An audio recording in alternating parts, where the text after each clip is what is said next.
All right, today's movie is Exorcist 3 from 1990. Play my music. Kyle's Reviews! Kyle's Reviews!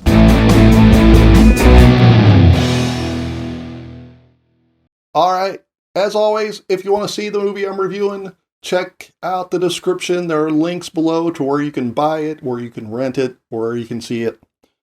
All right, Exorcist 3, Legion. So, online, there are a lot of people saying this movie is good. It's a underrated classic. They're wrong. It ain't great. What's it about? Okay, so we have the character of the detective from the first Exorcist. The original actor has died, so George C. Scott takes up the role.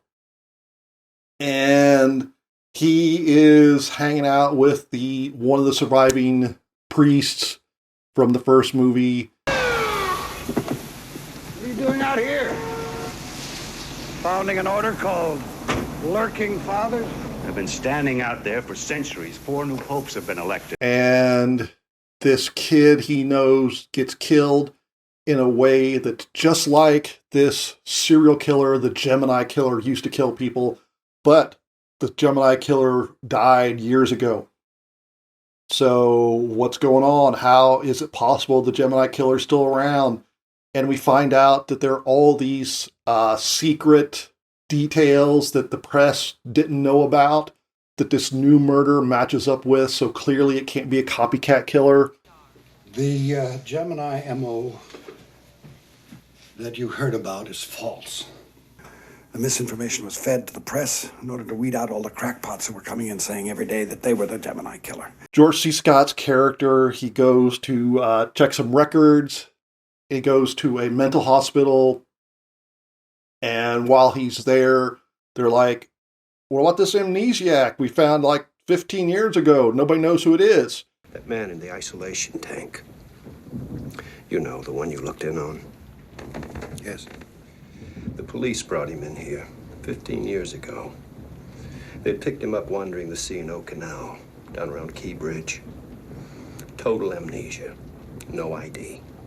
And they go and check out. It's the day that the original exorcism happened. Dun, dun, dun. And the dude looks like the priest, Damien Caris, who we thought had died in the first movie. So the movie is George C. Scott's kind of like, is this guy my friend Damien, who we thought was dead? How is this killer that is supposedly dead, how is he, how are these murders happening? We think maybe it's this Damien-looking dude, but we don't have any evidence that he's left. Unlike the first movie, this is not scary. There's one creepy scene. Well, there's a kind of creepy scene, but there's one that's like, ooh, and that's it.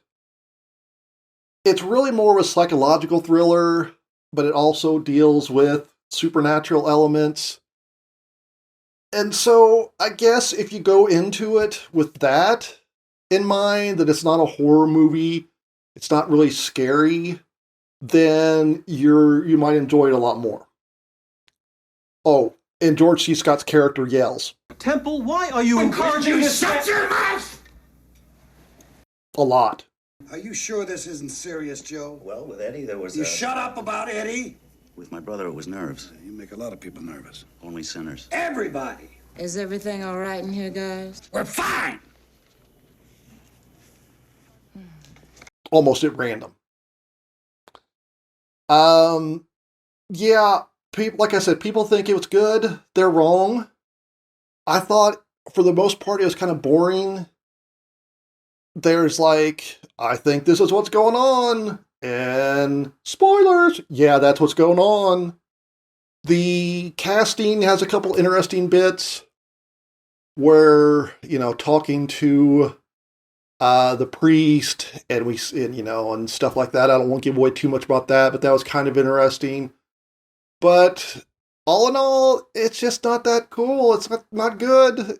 It's I haven't seen Exorcist 2 that I recall.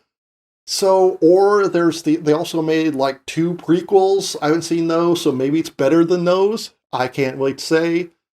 It's not horrible. I'll give it 1 thumb up. When meeting demons, the key is to yell. A lot. Or you can shoot them.